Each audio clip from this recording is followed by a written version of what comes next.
Today we are going to learn how to set up and use the performance monitor by setting up different catches to catch different performance over the network. And this is going to be particular to an SQL server. First thing you want to do is make sure the server manager is up, expand diagnostics, expand reliability and performance monitor, data, and then expand data collector sets. Go to user define, right click on it, click new, and get new data collector set. We're going to go SQL, create manually, next.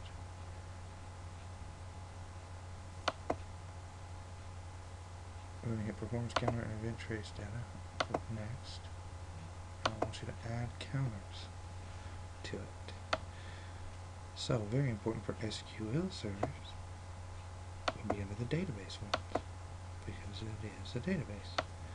Now you don't want to look at the database's reads and writes. You want all that information, because it'll tell you how fast and how slow it's going.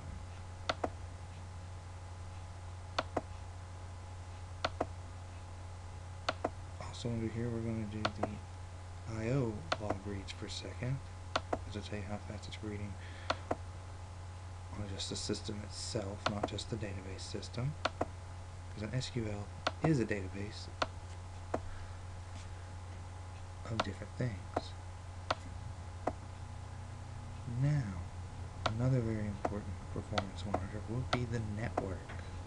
How well your network's doing, because if your SQL is set up to go over the network, you want to know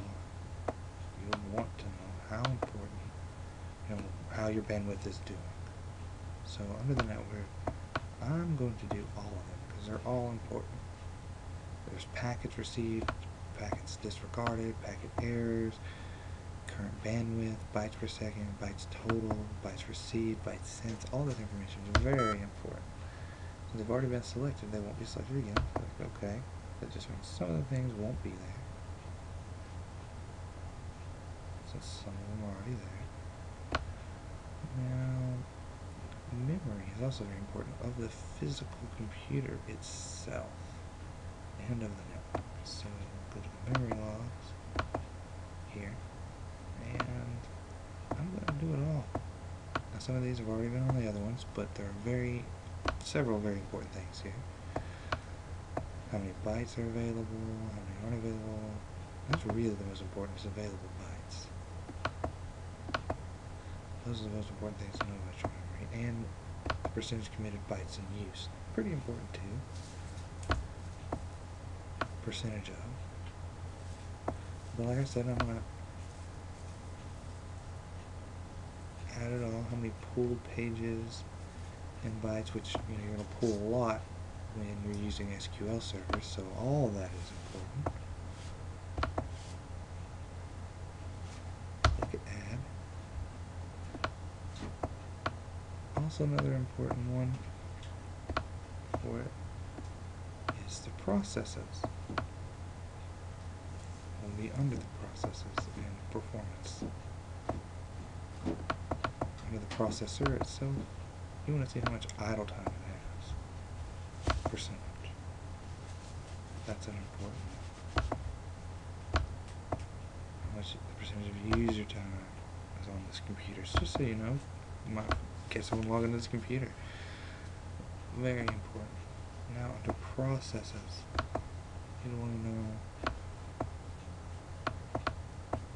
how much they have the I/O, which is your operating system data bytes per second. Important.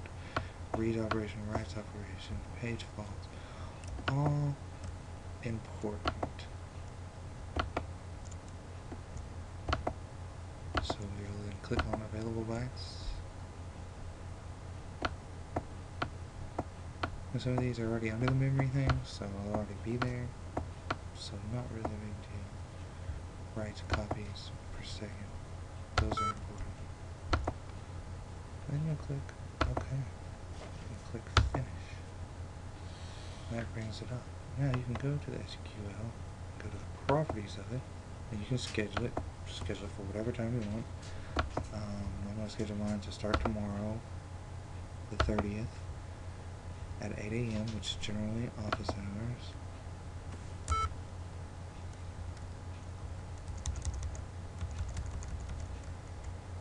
There's a time when you don't have it expired a month, because that's a pretty good capture, you know, a month's worth to tell you what is going on. So from the 30th to the 30th.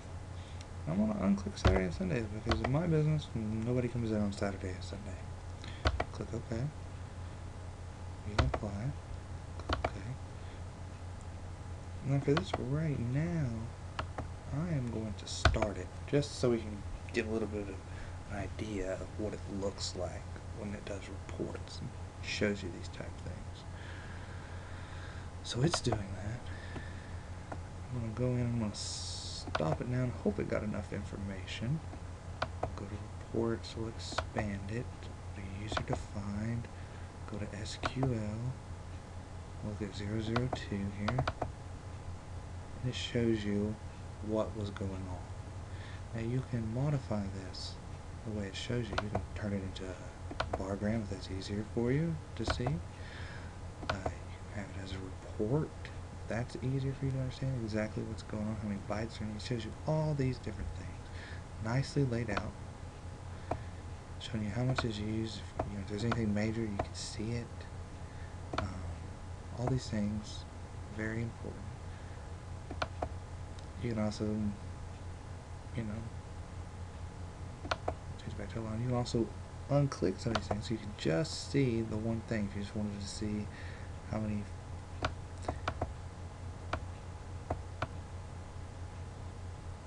writes and copies per second, make sure it's clicked and unclick the rest of them.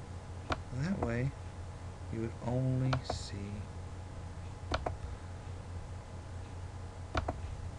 what you have clicked, which can help you isolate problems. And you can also watch it while it's running if it came down to that, if that's what you needed to do to see what's going on, and just isolate the one, the memory, whatever.